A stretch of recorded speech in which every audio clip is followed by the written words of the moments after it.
Halo pemirsa, bertemu lagi di Seputar Surabaya.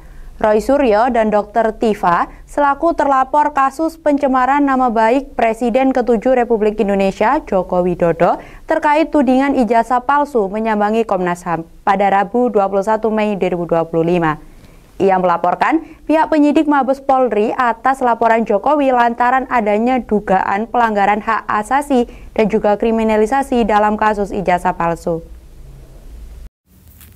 Kubu yang menuding ijazah milik Presiden ke-7 Joko Widodo alias Jokowi palsu, yakni Roy Suryo, Rismon Sianipar, Dr. Tifa, dan Rizal Fadila, menyambangi kantor Komisi Nasional Hak Asasi Manusia pada Rabu 21 Mei 2025. Kedatangan mereka bertujuan melaporkan adanya dugaan kriminalisasi yang dilakukan Jokowi lantaran membuat laporan ke Polda Metro Jaya terkait kasus ijazah palsu dalam pelaporan ke Komnas HAM itu.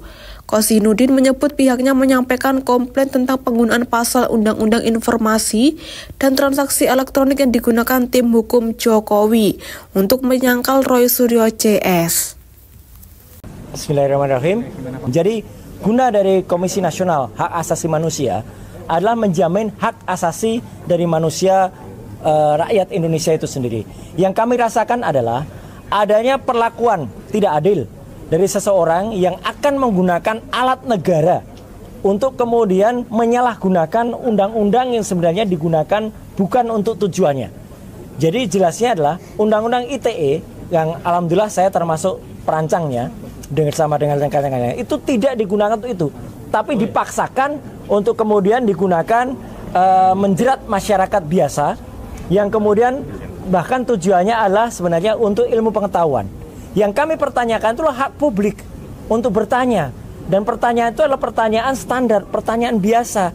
Kenapa ada seorang yang pernah menduduki jabatan publik tapi ijazahnya kemudian dipertanyakan? Itu sampel saja. Dan kami melihat adanya sindikasi yang sangat besar di sini. Ketika sebuah universitas yang sangat terkenal kemudian merasa harus mengikuti selera dari penguasa.